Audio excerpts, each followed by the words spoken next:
Hello again. Welcome to the Vandy Sports Podcast, part of the 440 Sports Network. I'm your host, Chris Lee, joined by Billy Derrick, playing hurt today. Billy had a little accident, so of course I'm gonna make you wear it right off the bat. Tell us about Anchor Impact. Let's do it. Here we go. Anchor Impact, Commodore Nation. You can get closer to Vanderbilt athletics than ever before with Anchor Impact. They are the official NIL collective for Vanderbilt University. As a member, you gain exclusive privileges and benefits, offering deeper engagement with student athletes, coaches, staff, and the entire Vanderbilt community. Access behind-the-scenes content, exclusive events, unique merchandise, and personalized experiences, creating an unparalleled connection with the student athlete's journey. Join the mission of Anchor Impact to support student athletes and elevate Vanderbilt athletics to new heights. Become a member today and be part of this impactful journey. Help the Commodores thrive and contribute now by logging on to anchorimpact.com/register. And stay tuned. If you are a member, stay tuned for a great interview coming up. But if you aren't, you're going to want to see that interview. So I would recommend becoming a member of Anchor Impact today to see that. So, Chris, I think people will be excited to see what's coming up. Yeah, that was fun. I did that one. It is for you. You weren't nearly as wretched as I thought you might have been. Yeah, it's worn off. I'm playing hurt, Chris. Hopefully this gets a little bit better. No, Billy, tell folks what happened.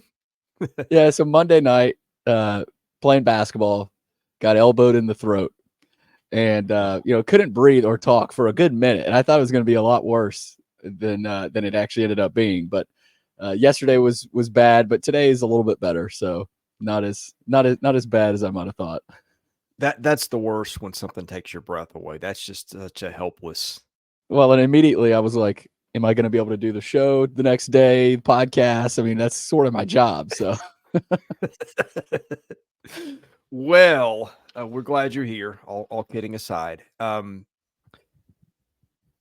All right. Basketball season presented by the Wash House. Are you dreading laundry day? Is it stealing time from the things you truly enjoy? Let the laundry professionals at the Wash House take care of that for you. With 2 convenient locations in the greater Nashville area, just drop off your dirty laundry. Our professional attendants can give you back the one thing you can never have enough of. That's your time. Within 24 hours, you can pick up your nicely folded, fresh, clean laundry ready to be put away.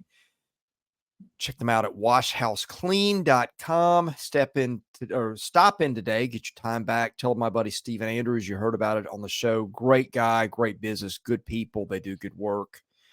Please visit them and tell them you heard about them here.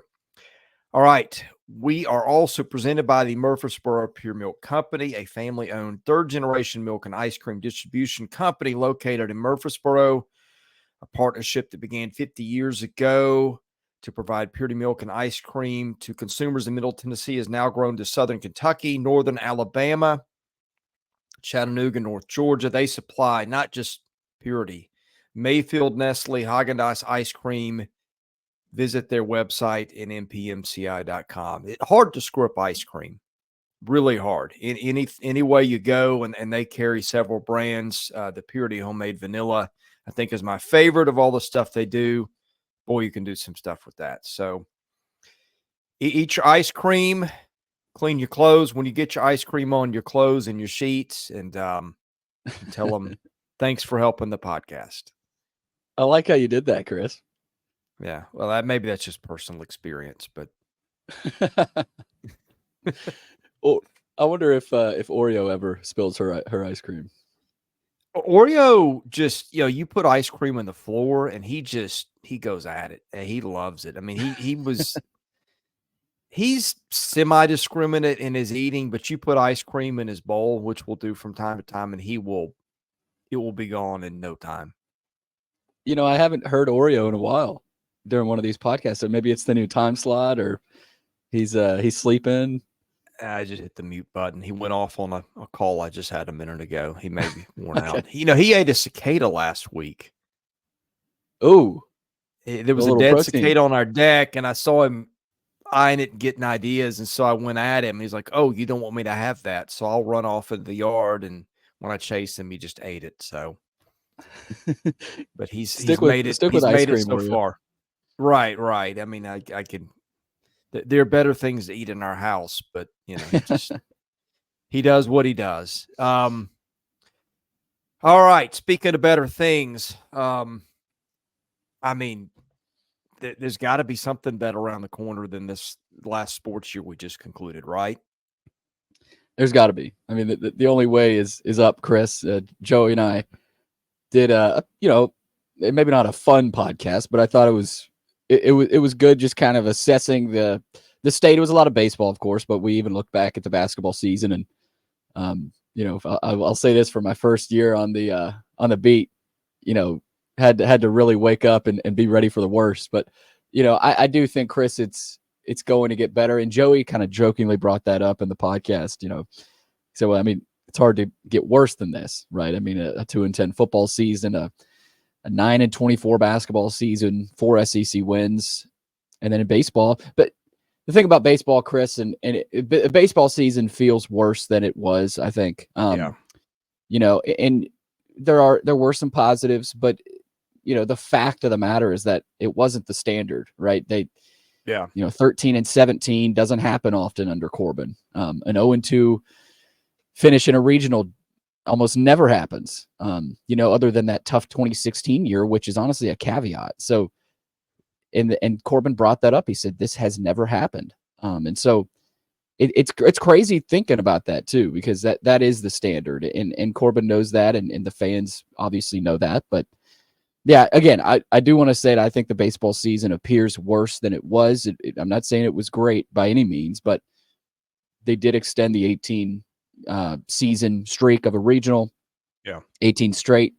And, you saw some other good things, but not enough ultimately, Chris. And again, I think that's a lot of what we'll probably get at today, just the pressure that was on this year's baseball team to really perform, whether it was pressure on the pitching because the bats didn't produce, or even at times pressure on the bats because the pitching wasn't up to par. So I know we'll get to a lot today, but yeah, that's really what I get at, Chris, with this is there was a ton of pressure on the baseball team. And finally, it just felt like it sort of caved in because of how bad the basketball and football seasons were. That's not why this baseball team struggled, but it's just amplified, right?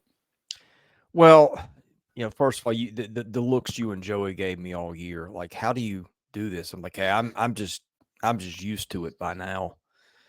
But it is hard to cover.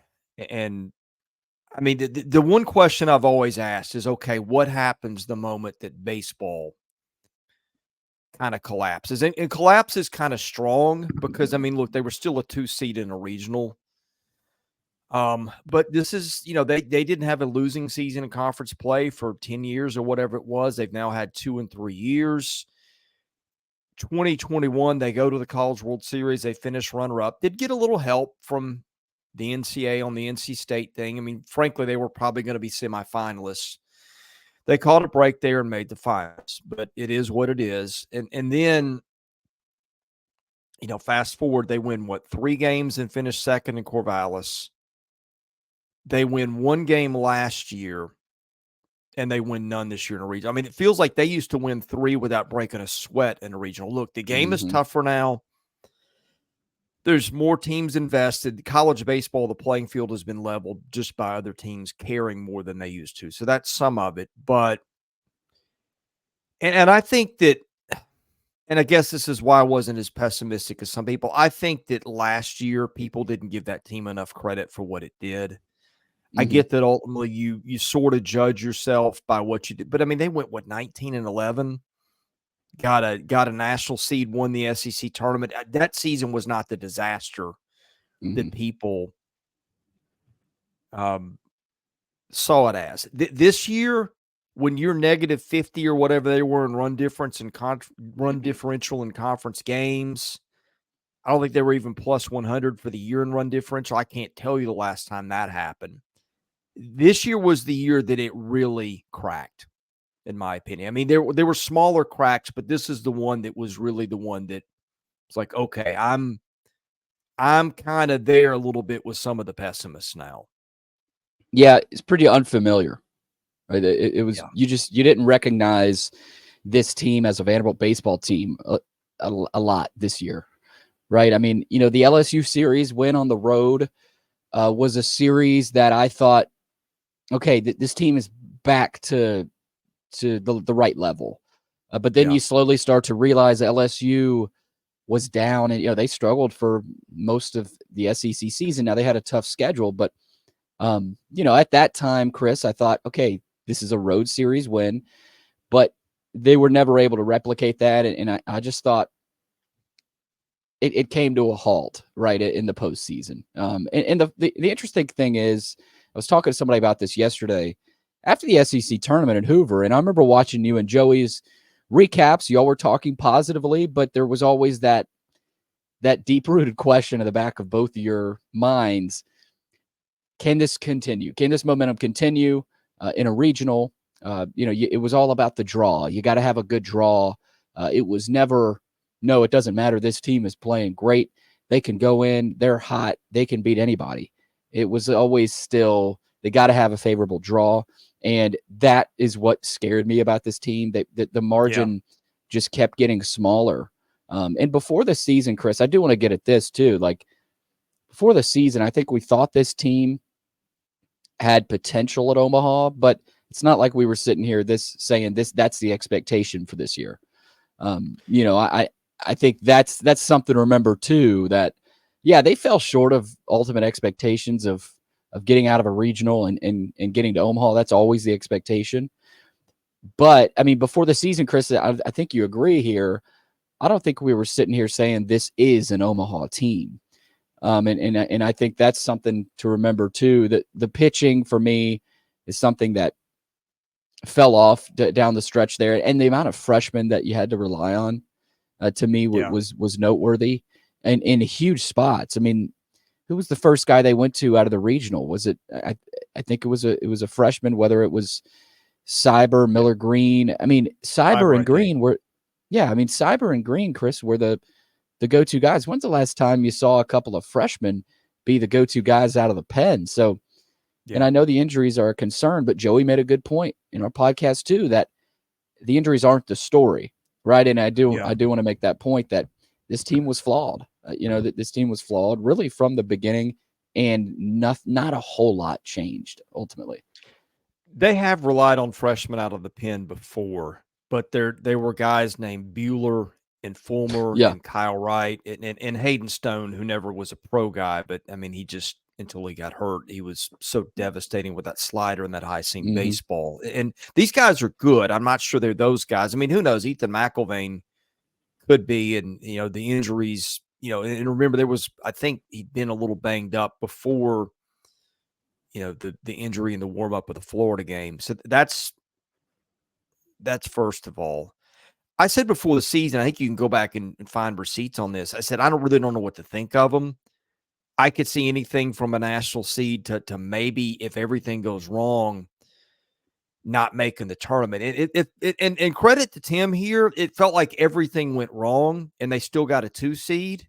Now, 13 and 17 in the SEC doesn't cut it for Vanderbilt. Winning no games in the postseason doesn't cut it. And to be fair, this was also the absolute worst run of luck they have ever had. I mean, oh my 2016 aside, that's a whole different category of, thing. But I mean, I'm thinking, okay, let's go through the infield at the end. Your first baseman's supposed to be Chris Maldonado. I would have bet it. I don't know if anybody asked me preseason who's going to lead this team in home runs. Maldonado would have been one of my top 2 or 3 guesses, if not number one. So there you go. He's gone.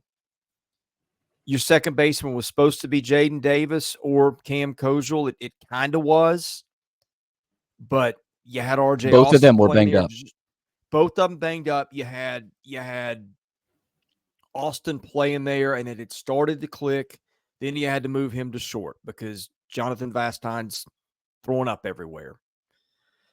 So there's that, and then you get Espinal. Third. Diaz was at third the whole year, but I said one of the things I said is, like, they're guys that are their average guys are going to have to step up to be good, and their good guys are going to have to step up to be great. You're going to have to count on development. That just didn't happen for the most part, other than maybe Austin and Espinal. And then Espinal gets hurt. You outfield all year. I don't know that they started the same left, right, center combination the entire year. Maybe they did the first weekend. I don't know, but it was. And then the pitching, I thought Dukanich was their most talented arm. He barely pitches. Their closer doesn't pitch past February. I know people have said, well, Hawks wasn't really a big addition. We don't know. I mean, he closed and did fine at Air Force. And people can say Air Force. Well, you had another Air Force transfer did okay in the league last year. So, I mean, that's a lot of guys, man, not to mention the guys that missed, a few weeks or a couple of months here and there, played banged up. It just was kind of a mess for different reasons. Yeah, and Chris, after the game, Tim Corbin said, we're going to have to look in the mirror. And I thought, and that was a smaller context that was a smaller piece of a larger quote, but I thought that phrase was big. He said, we're going to have to look in the mirror. This isn't good enough. This won't be good enough. And so I think looking in the mirror, okay, what do you ask yourself? You ask yourself, where are we falling short? Obviously, the power numbers, they're falling short. Overpowering pitching. We didn't really see much of that this year. I thought Cunningham at times, Carter Holton maybe really early in the season, but he was banged up. And other than that, you didn't have any overpowering pitching. You didn't have a closer type where you could give the ball the last 2-3 innings and say, go win a game for us. And that's becoming more rare in college baseball, obviously. But, Chris, I went back and watched the 2014 College World Series. I watched the game against UC Irvine. I think it was just the highlights on YouTube, and then the Virginia game, the final Virginia game. It looks like a different game. And that's 10 years ago because it was. You mentioned the higher seam ball, game, the different bats. Vanderbilt and UC Irvine were two examples of UC Irvine is an old West Coast fundamental team, small ball, great pitching and defense. So was Vanderbilt. That style is outdated. I mean, look at Arkansas.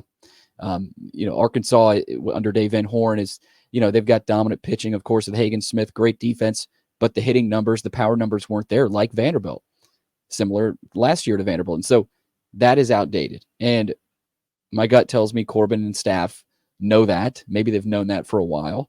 But the changes have to be made there.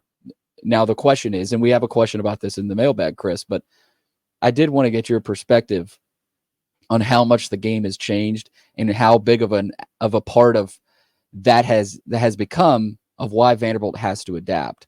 And maybe adapt is a strong word or not the right word there, but you just look at it. Vanderbilt was dominant 2014, 15. We saw even in 19 where the game was still, it was almost there to the full change, but Vanderbilt was still winning. It wasn't anywhere near what it is now. I think 19 was a good balance of hitting and pitching. 14 was too much. This is too much on the other end.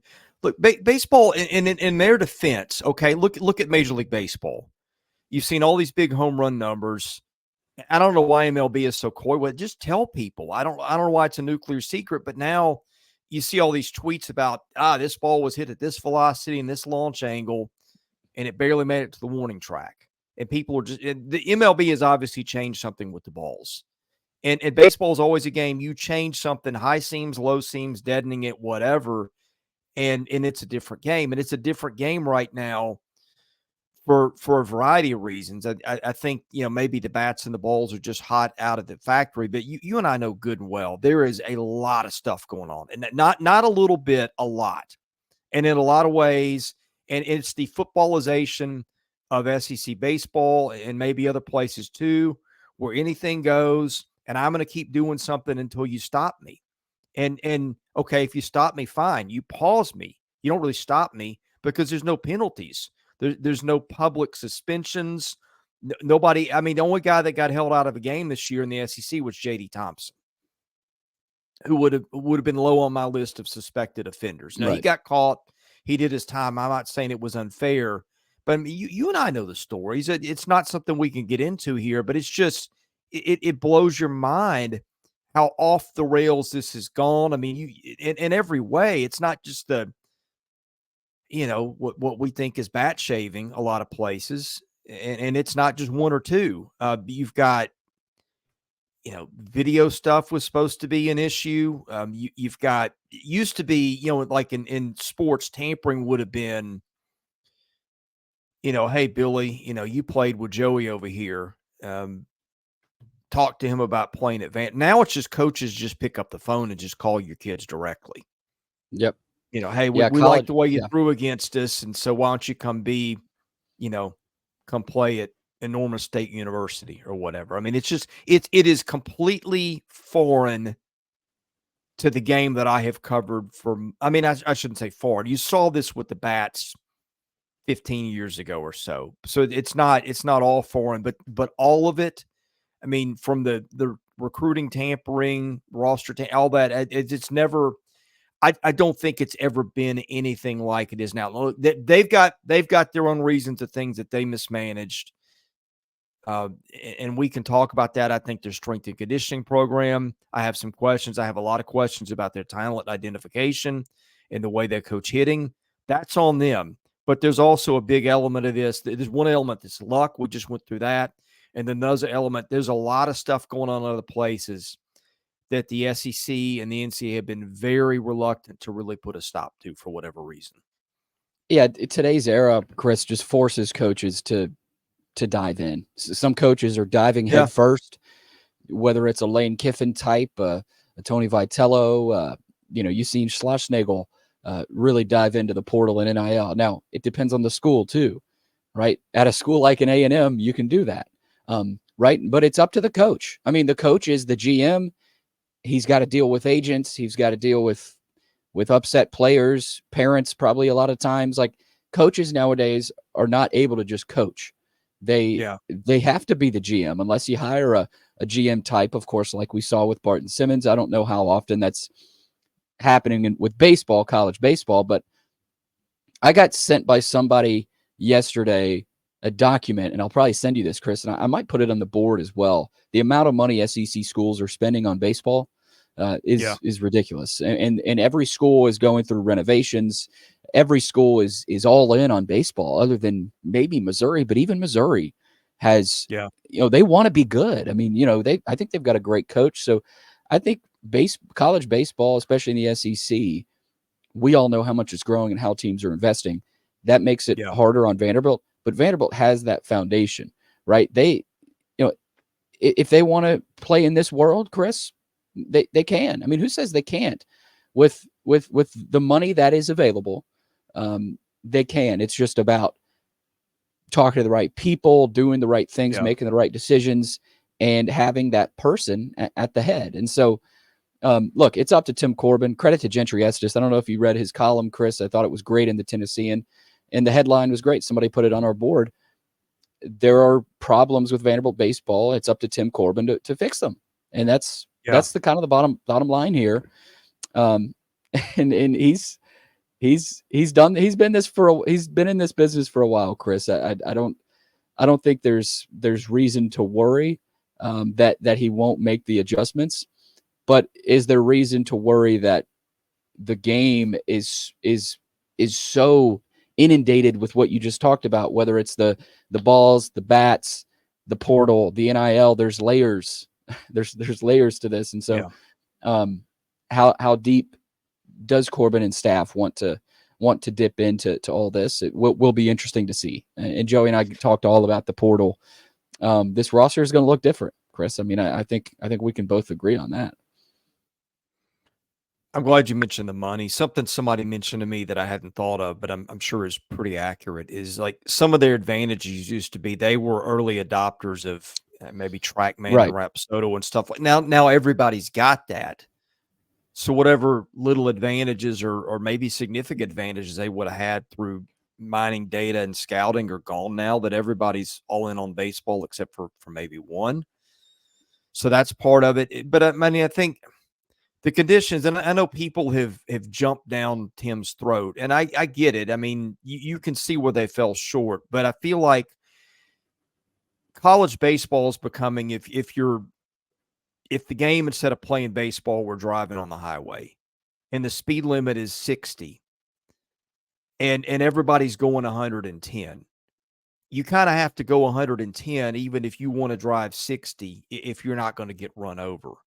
And I mean, Mhm. there's degrees of that in between, but I kind of feel like that is where, if you're just concerned with winning and nothing else, I feel like you got a lot of coaches out there that are, maybe some of them are reluctant to be driving 110. Maybe they're trying to drive 90 and they want to drive 60. And I think you got a few guys that are, I'm doing 110, and if the odometer would go there, I'd do 100, and it'd be 180. That's just the world we're living in. It's a lot different than the one that he spent most of his time in. That's a really good point, Chris. And Corbin is going on 23rd year, correct? Something like that. Okay. And 2003 was his first season. right.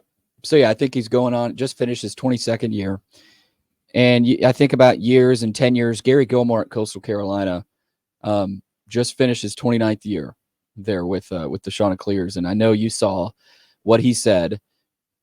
I don't know that that's exactly what Corbin's thinking. I mean, I think if you put truth serum on him, That is close. probably pretty close. Because Gilmore, a little bit older, he's been in the game a little bit longer, but Corbin mentioned they grew up together, right? Mm-hmm. And so I think that was interesting timing there with Gary Gilmore, and he made great points. I mean, especially in baseball, where he brought up the example of a kid can be committed to my program, but he goes off, plays in the Cape, another school sees him, boom, he's gone. The players have the leverage here, and I think that's what coaches are freaking out about. They have every right to, right? I mean, that for coaches should have the leverage, especially in college. But that's the lay of the land. And portal, I think that's the theme here. Chris, Vanderbilt has to dive into the portal, and Joey and I hit on it. And I know I put out a few players, but specifically I look at outfielders. And if you think about next year, Jacob Humphrey will be a senior. Matthew Polk will be a senior. But other than that, you got J.D. Rogers, who will be a redshirt junior, and then you've got a few young guys. I would imagine there'd be some outfield portal bats specifically, right? Bats, offensive power being a focus to enter this program. Infielding, I mean, you look at it, Diaz, Vastine, does one or the other come back? I mean, Vastine will probably get drafted. Maldonado's back. So you start to look at the position players. There's some holes to fill. And you still have Braden Holcomb and RJ Austin. But I brought this out to Joey, Chris, too. Do noteworthy guys leave? I think that's going to be a big key, too. Now, that rarely happens with a Vanderbilt program, especially in baseball. To have noteworthy guys transfer. But Gavin Casas ended up transferring and became a big power bat for South Carolina. Parker Nolan, that was a different scenario there. I mean, he had put in his time. He had 4 years at Vanderbilt. But transfers in, obviously, I think are going to be more important than transfers out. Hopefully, considering that the transfers out aren't super important, pieces to the team. So that'll be something to watch. But I look at that outfield group, Chris, and there's not a ton of guys you look at and you go, they can be relied on for power. So I think outfielders that potentially come in are something to watch. Well, your power spots are typically corner infield and outfield. They didn't have one. They didn't have those. I mean, Holcomb's got great raw power. He just didn't always tap into it. Diaz was just a kind of an average third baseman. I would presume he'd move on. I would think Vastine would move on. Though they did get some power out of Vastine at short, which was a bonus. And I thought he had a really nice season. Austin at second is a really good player. But how that outfield gets rebuilt and what they do at third, to me, are going to be – and catcher, too, although I think they got some answers there. But portal's going to be a big emphasis from what I'm told. Reading between the lines a little bit. Yep, hearing the same. There's really no other option. I mean, and I look at the pitching as well, Chris. You got a lot of draftable guys there. Carter Holton, does he come back? Devin Futrell. Ryan Ginther will be a senior. I would guess Ginther comes back, but again, you never know. It's hard to gauge with this draft, Chris. You just don't know what the slots are going to be for these guys. But there's some talented freshmen, not only pitching wise, but offensively as well. Braden Holcomb obviously will be a sophomore. I like Luke Guth, the way he projects. Kranzler pitched well in the postseason. Cyber as well. So Kojal, I mean, this freshman core from this last season, maintaining them and developing them will be uber important, because that matters still too. You look at the really good teams like a Texas A&M, a Tennessee, a UNC in the ACC. They've got some portal players, but they've also got really good homegrown players as well that have developed within their program, and that helps the portal guys as well. Yeah. You can't put all your chips in one bag for portal players. You've got to have those homegrown guys as well. And I think Vanderbilt has that. McIlvain, another guy I didn't mention, Miller Green, JD Thompson, you would imagine is their Friday night guy next year. And they've got some talented young freshmen coming in as well. So, Chris, that's still important. Portal is the focus, obviously, but you got to keep those young guys and develop them in your program as well, which you can't forget about. And it's Vanderbilt. I mean, they've always been able to do that, but that has been lacking. I mean, player development has been an issue. Now, maybe some of these guys are who they are. Like, is Troy Leneve he is who he is? Davis Diaz is who he is. Hewitt, the upperclassmen just didn't pan out to be guys like a Yastrzemski or a Swanson. Vastine, you could argue, has, same with Espinal, but not everybody. So I think, player development has been maybe just as big of an issue as the power struggle, with the bats. Yeah, this freshman class is very talented. Mhm. Very talented. I think if they can keep it together, they've got something there. But I will remind you, I think people were pretty excited about the freshman class they brought in 3 years ago. That Vastine, Diaz, Holton, Futrell, and I'm sure I'm leaving some names out, but that class did not really improve freshman to sophomore the way we thought it would. Now, look, some of that was, I just don't think Carter Holton was ever 100% most of his career. I think he did his best. I think that Davis Diaz, who knows? It just didn't work. Futrell spent some time hurt, but Futrell never really was a much better pitcher as a senior than he was as a freshman. I mean, he got the ball as a freshman in an elimination game and did really well at Oregon State. Fast forward to this year, just got okay. And maybe that's health, but and I think that's the concern. And I'm not trying to, because I know he's taken enough criticism, but I mean, Mike Baxter is their recruiting coordinator. He's also the hitting coach. So on the hitting side, there's really no escaping where you cast your gaze when you say, hey, this didn't go up to Vanderbilt standards. Yeah, I mean, the two big issues, Chris, were what? Offensively, lack of power, and just not consistent enough at the plate, whether it was approach, whatever. Mike Baxter's the hitting coach. Also, another big issue we've talked about is player development, right? And, take that as you wish, but those are the issues. Those have been the issues with this program.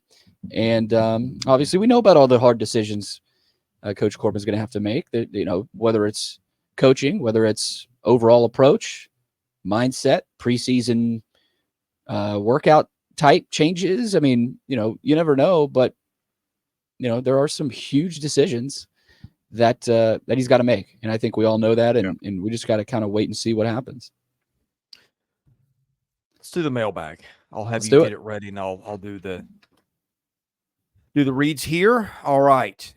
It is sponsored by Sutherland and Belk, a family-owned injury law firm. If you or loved ones in hurt in an accident, give Taylor or Russell a call. 615-846-6200. See what your rights are and if they can help the longest-running sponsor here at Vandy Sports. Great dudes. Hopefully you do not have the need for a personal injury attorney, but should you do that, those are the guys you want to go to. Guest line presented by John Levin and the Maynard Nexus Government Contracts Group, which advises government contractors on all aspects of needs with a proud focus on matching legal solutions to business needs. Thank you also to Maynard Nexus for its support of our show. They got their very own Chris Lee. I wonder what he thinks about the hitting issues. Maybe we should ask him. All right. What's up in the mailbag? All right, let's start with Vandy 4534. Seems like there are three things the majority of fan base wants Corbin to do. Number one, hit the portal for power bats. Number two, change the hitting approach. And number three, changes with the strength and conditioning program. My question is, can you tell us the likelihood of each of those things happening? And the change with the hitting approach obviously is let go of Mike Baxter. So I'll rank these first, Chris, and the likelihood of each of these happening. I think number one, this is going to happen. They're going to hit the portal for power bats. That's number one. That's the most likely thing. I think changing the hitting approach is more likely than changing the strength and conditioning program. So I think you ranked them right the way you put that, Vandy, 45-34. So Chris, I don't know if you agree or disagree there, but I think at least two of those things probably need to happen, I would say. I am going to say with as close to about 100% certainty as I can say, and look, this is dependent on them landing the guys, and I'm not sure who the guys are. I think the power's going to, if that's not addressed in a big way, I'll be astonished. The other two, I'm just not sure. Yeah, I'm kind of with you there too. Okay, another part of Vandy 4534's question: have you heard a number of NIL funds Corbin will have this offseason, and what is the average number other top programs will have? I don't know.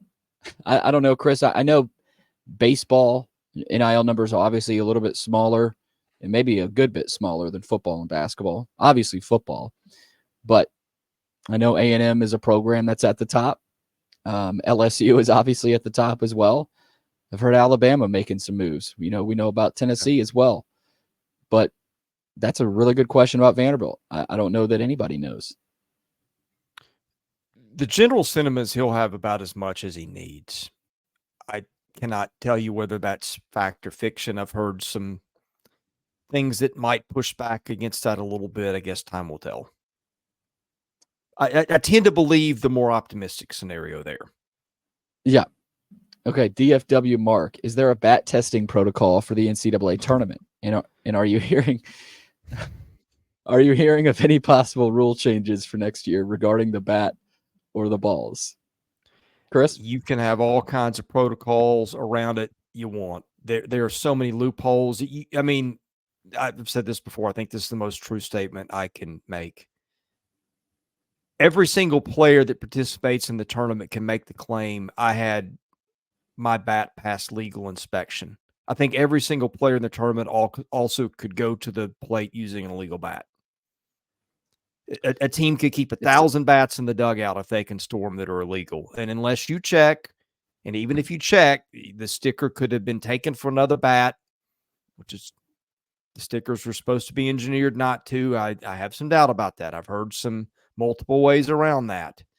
So I just don't trust anything I can see. And I don't think they are concerned. I think they like the money. They like the popularity. And until somebody gets killed, I'm skeptical anything is going to change. Yeah, Ben McDonald. I think it was the game. Hats off to Ben McDonald. Ben McDonald is the only talking head out there that is really taking it on. Everybody else is, not everybody else, but most everybody else is just kind of like, hey, the game's great. What's the problem?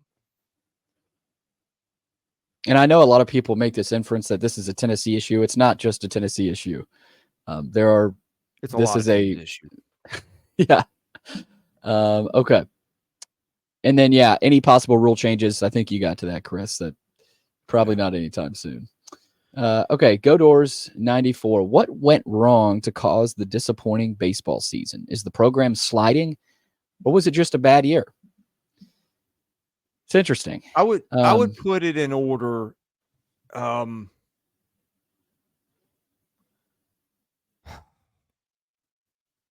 Probably number one, slow to adapt to the changing times. Probably number two, hitting approach and player development. Probably number three, horrible luck. And probably number four, shenanigans other places. But I mean, they're all big factors. And I think the hard part for at least me to understand is that there are so many factors. It's not just one big thing you can pinpoint. Like, people ask me, what's going on with Vanderbilt baseball? I'm like, look, there's a lot. Like, they just, I think talent. You look at talent, they weren't an overpowering team. There weren't very many players on their team that scared you. Now, they were solid. They were fundamental. You had to still, I think, work to beat them unless they were playing on the road and you saw some blowouts. But, Vitello made a good point after the Tennessee series. He said, this is still the same program they've always been. Program is the word there. Now, team, like this year's team, was not the same teams that Vanderbilt fans have seen in the past. But as a program, it's still the same program that's won 2 national titles, 5 trips to Omaha, 18 straight regional appearances. So for big series, especially at home, they showed up. We saw what they could do in Hoover, but there was a ceiling to this team. And so I just think about talent. They weren't as talented as they have been. And but there's also other factors. You can't forget the other factors that other SEC programs are practicing as well. Okay. People struggle to grasp more than one explanation. I don't understand it. It's been a common theme running message boards for over 20 years that I mean, this sounds condescending, but it's like people's heads explode. They latch on to one thing that's the cause, and a lot of people just cannot grasp it. It might be multiple. I think that's just a human issue for whatever reason. But number two, I meant to bring this up earlier. This program, it feels like this program just has not had an identity for 3 years now. Yeah, I think that's a really good point. The identity up to 2019 and even 2021, Chris, was we're going to overpower you with pitching, with phenomenal starting pitching and flawless defense. You're going to have a stud shortstop. You're going to have a great second baseman up the middle, athletic outfielders. The position player group, even in 2019 and 2021, it's not like, up and down the lineup in 2019, they had great hitting. Even 2021, they got to the finals. I know there was a little bit of luck there involved with the NC State situation, but you thought about pitching and defense, and now the fact that, I don't want to say it's gone, but it has slipped, and that's been a big part of it. So, that's what you think of. You haven't been able to think of Vanderbilt baseball in that way. And I think it's the pitching. It's harder to pitch now, right? Look at Chase Burns in that ECU regional. The umpire's strike zone is smaller. Yeah. He got squeezed ridiculously in that regional. And look at Hagen Smith. He got roughed up by K-State. He's the best pitcher in the country. I mean, it's harder to pitch now. So it's harder to rely on that phenomenal starting pitching and great defense. And that's what Vanderbilt was built on. So, you gotta find some ways to adjust and adapt. Okay, let's see here. J2M, what will Vandy athletics look like in 10 years if the status quo remains as is in the athletic department and the university's views on athletics remain the same? They'll be the nicest Division III program in the country. You're probably right about that. Look, Chris, because we had somebody on yesterday on the Plaster Show, Mike Organ, made a great point. In 10 years, there's going to be one conference football focused with probably 40 to 50 teams. Let's face it, that's where there's going to be one or two, but a power league. Is Vanderbilt in that? Probably not. Is Ole Miss like of our times? Sorry, let me let you finish. You're I was just going to say schools like Ole Miss, are they even in it? Missouri, like Wake Forest, there's going to be a lot of teams left out of that. And that's scary to think about. But I mean, none of this has slowed down, Chris. Like this is not going to stop. This train's going to keep moving. So there's going to be a power league at some point, and Vanderbilt's probably not going to be in it. Yeah, I mean, sorry. I've been getting some interesting texts as we're doing this that I'm not going to be at liberty to share for a bit, but well, I look forward to this podcast ending then. Well, look, yeah, it's I don't know that they're bad things, but just to all right. Well, I'm trying to get my focus back where it was. Where were we? Power League. Yeah. I just don't understand the thing that they've got to and this is where I wish Luke was here today. And again, we're almost 6 years removed from my moment I had in September of 2018 when I realized they were not going to go out and get a world-class athletic director. And absolutely everything that you would think would go wrong from that point on has gone wrong, not to mention stuff that you couldn't conceive. The story that will define or Vanderbilt athletics, whether they figured it out and they made it, or they got cast by the wayside, is are they able to get out in front? Like they are still reacting to everything. The last time they got out in front of something would have been predating my tenure doing this as publisher at Vandy Sports. So the problem is things have changed. College sports has changed more in the last 5 years than it did the previous 50. And so as the pace of change accelerated, that exacerbated their ability not to adapt. And here they are. And you saw the win-loss records. The question in today's era, Chris, is are you going to be a hunter or are you going to be the hunted? Yeah. Vanderbilt has been the hunted for the last 4, 5, 6 years, obviously probably longer than that. But that's my point. Vanderbilt has the ability to be a hunter. You have financially, you have the money. The money is there. As long as you make the right decisions. If you're going to be the hunted, at least get up and run away. Don't sit there and make yourself a sitting target. I mean, I hear all the time about the money is there, and I think we both believe that, Chris, but that hasn't come to fruition. Now, I will say this. For example, Tennessee was in the dark ages in athletics. Vanderbilt football beat them 3 straight years. They get Danny White, and boom, things change. For Vanderbilt, this year was probably the worst athletic year for the 3 main sports ever. I mean, for a long time. Obviously, since you've been covering, Chris, but I think that can change. I mean, that when these facilities are done, I think will be a good place to stop, smell the roses, look at where this athletic department is at. And if nothing feels like it has changed, then it's probably time to worry. But like you said, Chris, there's the catch up. You can see my frustration coming out.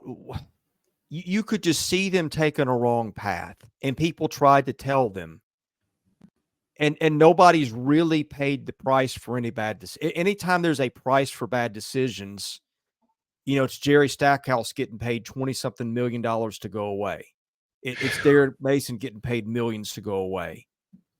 There's no consequences. I mean, I'm on record as saying you can go back to 18, 19, 20, and I said, look out.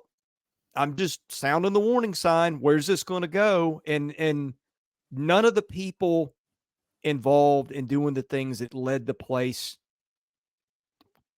them to where they are paid any price for it. In the meantime, I spent a half year in the penalty box, got got canceled by this person and that person, and things are no better. And yeah, that's why we're where we are. We do have a few more questions.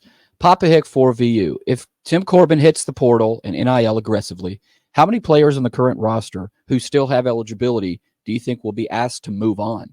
I think that's a really good question. I think ultimately you could see a good number asked to move on. The roster limit is 40. Right now, they have 62 players listed on their roster. Now the draft is coming up. There is a good amount of guys that are draft eligible.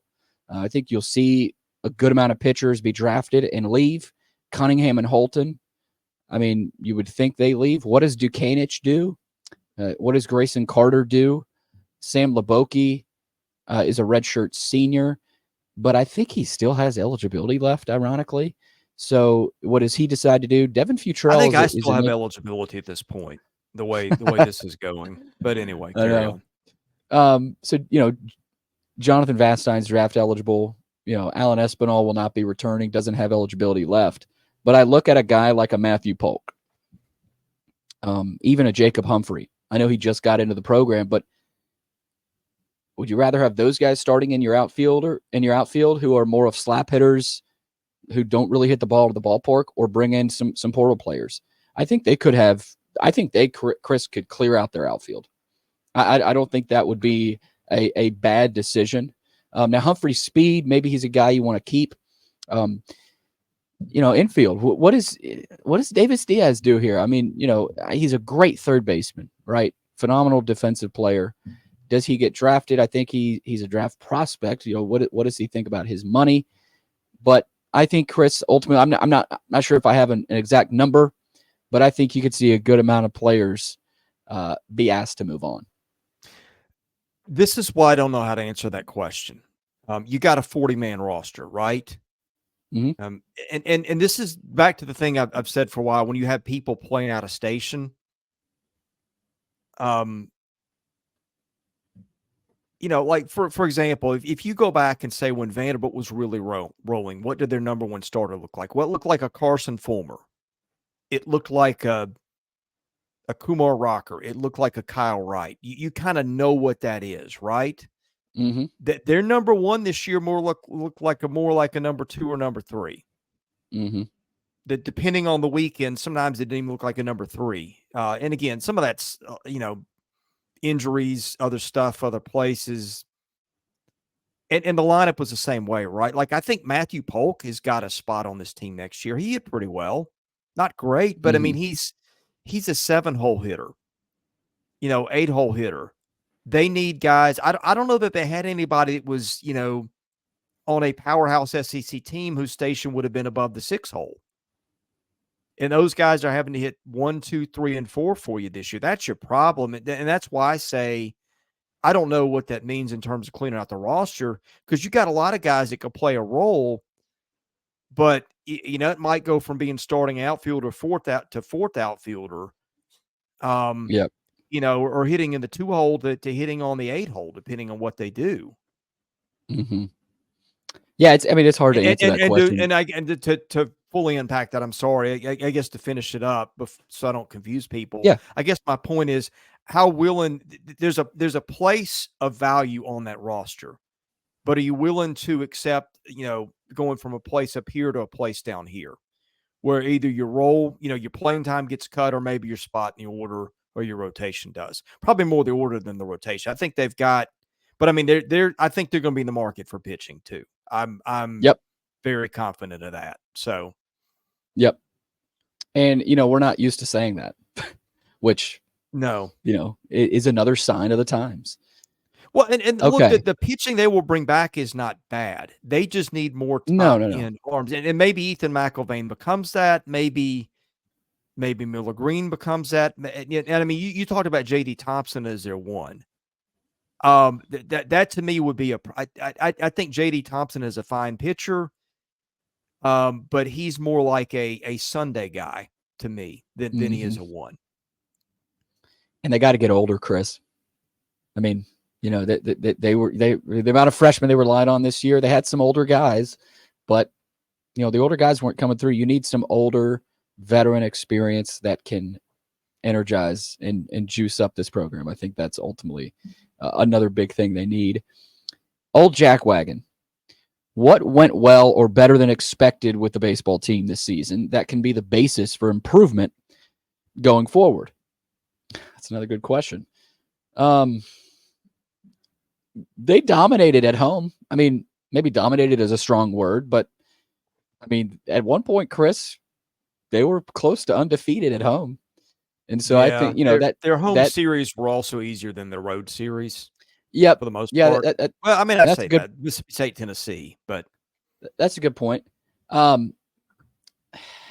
look at that game 3 against Tennessee, Chris, and I know they lost that series, but I think the resolve is still there. I think the heart, the passion, like that was. I don't think that has been the issue. I've seen that occasionally on the board, and where's the fight? Where's the want to? I mean, I don't think that's a big problem.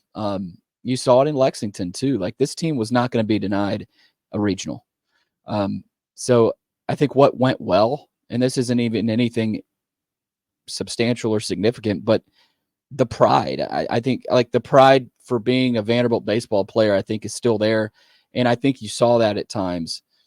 Other than that, Chris, I mean, look, the pitching, I think at times, like you saw, Bryce Cunningham was phenomenal at times, really early in the season, Carter Holton was. J.D. Thompson, I mean, those Sundays, he was a big part of that. But I think it's hard to say what went well. I mean, obviously the offense was not something you can talk about as going well.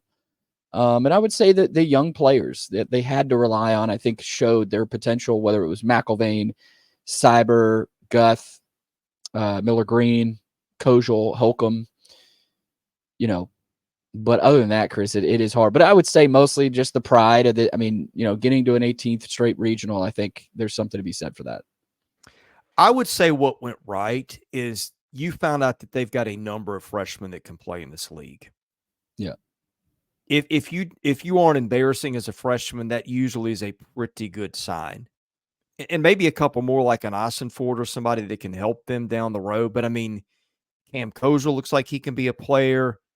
Braden Holcomb certainly looks like he can be a player. Barcy, Poteet showed some things in the midweeks. You got the arms, you got Green, you got Cyber, you got Kranzler, you got McIlvain.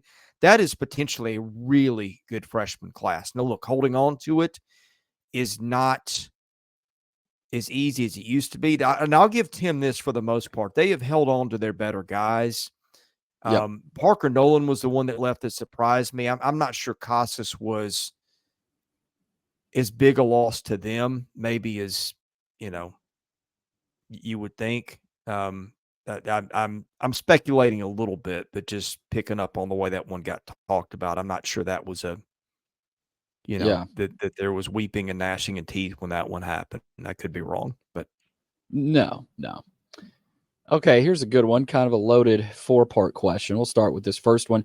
Take a look at the live feed. This is from VU Superior of the construction project, and tell us what you think. Progress, size aspect compared to the rest of the stadium, how badly this was needed. Well, taking a look at it right now, starting in the north end zone, which will be done before this football season. I mean, it's going to be nice. That's the first thing, Chris. Yeah. I mean, this is going to be really nice. It doesn't look, I mean, I say it doesn't look close to being done. I don't know anything about construction. I mean, maybe they're just putting the finishing touches. I don't know. But it certainly does look like they still have a good bit to go. I mean, you still have most of the summer to do this. But in terms of how it kind of looks compared to the rest of the stadium, it's going to be kind of funny, Chris. Like, the stands on either side. I mean, how old are those? Like, when's the last time they did anything with? Like, yeah, those bleachers have been there 81. Since one of those two. Those bleachers have looked like that since the early 80s. And you've got in the end zones a modern day, I mean, nice, suites, loge boxes, a new basketball facility. So that's going to be kind of an interesting look. I mean, I have heard that there could be some chairbacks similar to what Wake Forest has, maybe not throughout, but I think you will see those. I know people are, worried about how slow it might be appearing to take. And yeah, I mean, it hasn't been fast. I'll say that. But look, I think this happening, I don't think we ever thought this was going to happen. I mean, now they didn't tear down the stadium, but I think just the quality of it is something that this program has needed. Now, it's not going to be a finished product for another couple of years, but just the simple fact that it's happening, I think, is big. But you also have the speed that people are worried about. They started the planning for this in 2019.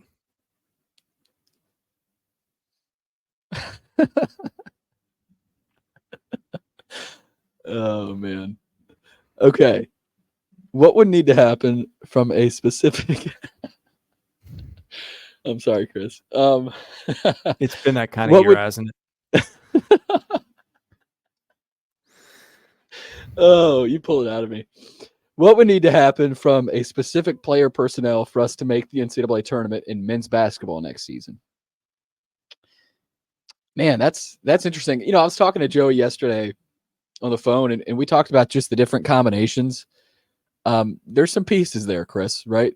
They got a lot of pieces. A lot of pieces. But do they fit? How do they fit? Do only 2 or 3 of them fit together? It's going to be really interesting. But in terms of player personnel, they've got the pieces. I think it all depends. Hogard is going to probably be the primary ball handler, but you've also got Grant Huffman that can handle the ball. You've got Jason Edwards that has handled the ball before. So, there's going to be multiple guys bringing the ball up the floor. MJ Collins is a guy that'll probably bring the ball up the floor at times. But how do they mesh, right? I love the idea of Hogard and Huffman distributing to shooters like Jason Edwards and Tyler Nickel. And even, Jalen Carey can shoot a little bit, the kid from JMU. But the big guy from USC, I think he's going to be big. How does he perform in the SEC, right? You got to have a big guy or two that's athletic. I think they've got it. Now, he's not much of a scorer, but man, Chris, it's going to be interesting to see how this all fits together. Yeah, I need to compare them to everybody else's roster in the SEC because I think the perception is that everybody just really loaded up. I mean, Alabama's a potential number 1 team in the country next year. They ran guys off. What Arkansas has done. Missouri brought in a stud class of freshmen, I think, in addition to whatever transfer. So I can't give you a real answer until I stack it up. But if you stack them up against the hole that he had to climb out, I think that he's in the A+ range with the job he did in the offseason. I mean, that is a competitive roster. I don't know where it's going to stack. It may be 8, it may be 14. I'm not sure. But it is nowhere near the embarrassment of a roster they put out, a couple of these years here lately. Now, and again, you're in the market where you're gonna have to. You're kind of, if you're Mark Byington, you're kind of having to pay a tax on what was done before you, and that I don't think that the guys at Alabama, Kentucky, Arkansas are going to be targeting are probably going to be available to you, and then cut another portion out because of transfer status where you are in the academic calendar, like if you're a junior or a senior. But you take into account the limitations that Mark Byington had. I don't know how that grade is anywhere south of an A- and probably an A. I just don't think you can with all he was up against and the time he had to do it. He brought in a lot of really quality to good players. I don't know if there's a great player in there. I think Jalen Carey could be down the road. We'll see. Yeah. I need to see him play, but I mean, there's not a guy on that roster that he brought in that I can't say I don't. Stackhouse would just go and collect guys from the junkyard, and you weren't quite sure how they mesh. These you can kind of see. There's a couple of guys I'm like, okay, I'm not super certain, but for at least for 8 or 9 of them, I'm pretty like, okay, I see what they were trying to do here. And even the ones that I have doubts about are better than what the previous staff was bringing in for the most part.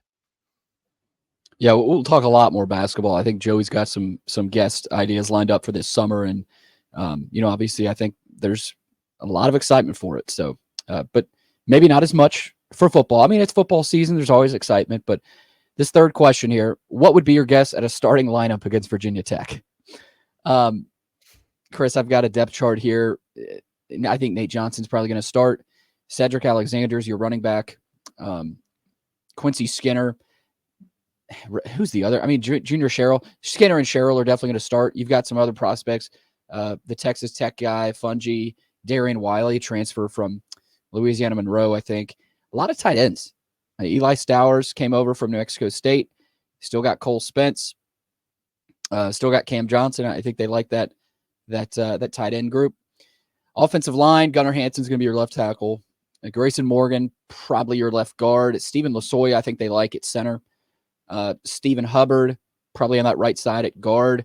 I think they like that Liberty guy, Chase Mitchell, to start at right tackle. So all of a sudden, I think the line has improved. You've got some depth pieces there with Gage Pitchford, Cade McConnell, who transferred, and Xavier Castillo. I don't think, if he's starting, that's probably an issue. Defensively, you got some depth. They're calling their edge a razor now. You got Miles Caper, DeCosmo, Diakite there. Defensive tackle, you got Devin Lee, Christian James, Bradley Mann, Issa Wataha, Demarion Thomas. At defensive end, Zaylen Wood, Corday Cinder, who I really like, Darren Agu, Linus Zunk. So on those edges, you've got some depth there. Linebackers, Langston Patterson and Prince Colley. I think those two guys are probably going to start. Brian Longwell, I really like as well. Bryce Cowan is another guy I think we both like, Chris. Nick Rinaldi played a good bit last year. Secondary is interesting. They've got, obviously, the star position. I've heard Brandon Fontenette is a guy that they like there. You also got Jeffrey Ugo. Maurice Hampton transferred in from a guy who played at LSU in Memphis. At corner, Marlon Jones transferred from Eastern Washington. I think they really like Colby Taylor from Wyoming.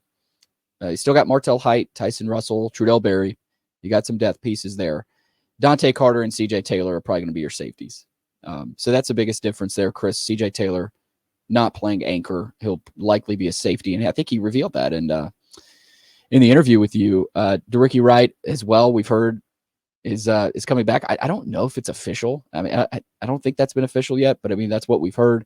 Steven Sanianiola is still back there. So that's my best guess, Chris, but we've still got a lot to go with football season. So yeah, I'm going and I was listening a little bit. I have a depth chart that I worked out a few weeks ago, and I needed to plug in with this is how I've got it. Pavi at quarterback, Alexander running back, your receivers, Skinner, Sherrill, Fanucci. Mike Bell could factor in there too at the slot, Notre Dame guy. Mitchell, Spence, your tight end. I think Mitchell's your left tackle. I think Hanson's your left guard. I think Lasoy is your center.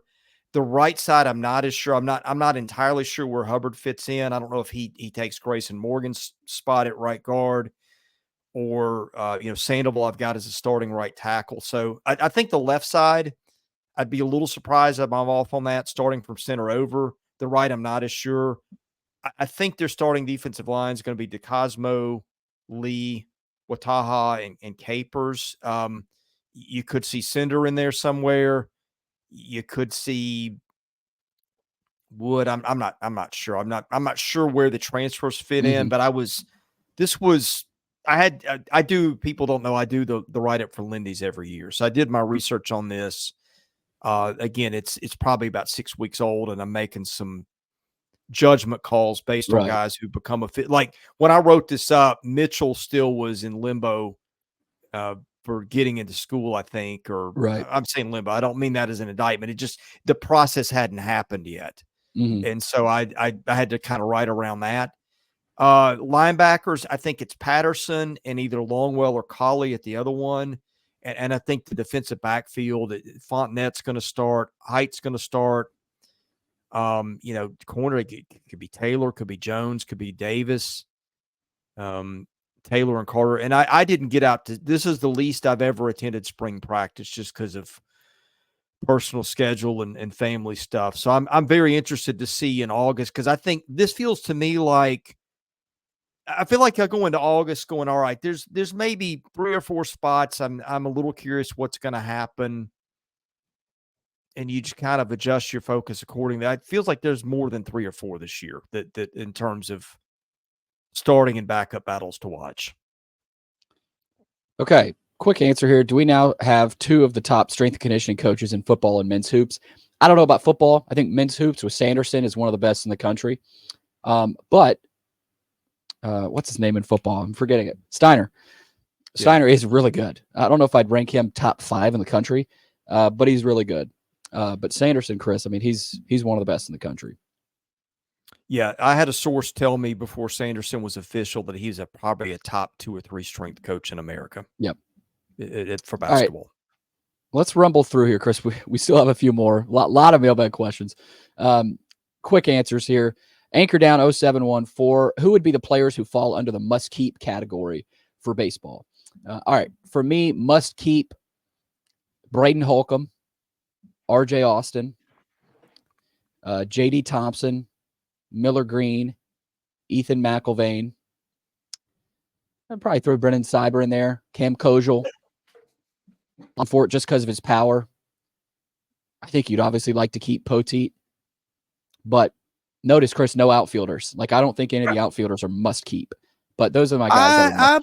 I think Polk could work. They just need other pieces around him. Again, my answer is all going to be on what you need, some stars and superstars, which they just didn't have last year. I think there's a lot of workable parts on the roster. I don't think this needs to be just a roster purge. These guys all stink, get rid of them. I don't think that's the case at all. I just don't think they have the top end talent. Yeah. Okay. Let's see here. Big one here from Midge's VU. I'd be shocked if he hit the portal, but what is y'all's opinion on Cam Kojal moving forward? I really like Cam Kojal. I think he's going to be a really good player. I think you'd agree, Chris. Yep. Okay. Projected wins for upcoming football season. I think they get 5. Chris? Ooh, that's going to be tough. I'll give them Alcorn State. I'll probably give them Georgia State. Give them Ball State. That's Ball State and Alcorn State. I think they'll get. Georgia State, I feel like they'll get, but that's on the road, and they got some talent. They also lost their coach. Other than that, man, they're going to be at least a touchdown underdog in every game. I think the Virginia Tech game is going to be a good indicator. I'm not saying they have to win it, but if Tech's top 25 in some polls, if they go out and they're competitive in that game, if we go to the fourth quarter and it's a close game, and I mean, and not just scoreboard. I don't mean one of these games where you've been outgained 250 yards, but you're a field goal down because, Tech fumbled it away 5 times, something like that. I mean, if it feels like this is not overwhelming and they come up a little short, then to me, that tells me they got a better team. All right, last one. Chris, you posted last night that Tim is not retiring, as in Tim Corbin. But I still want to hear him say it again and again with 99% or 99.9% certainty. I know he won't reveal sources, but I'm curious how close to Tim himself this is coming from. Yeah, I'll just say I feel really confident about my sources when I posted that, and I would also say that based on a text or 2 I got as we're doing this show, I would only budge. You can't really move more upward from where I was, but the text I got during this show did not, or anything but stuff that would make me back off from that. I will second that. Yeah. That's all we got. All right.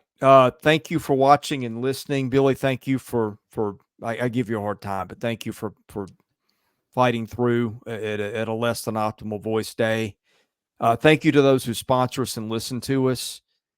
He's Billy Derrick. I'm Chris Lee. This has been the Vandy Sports Podcast.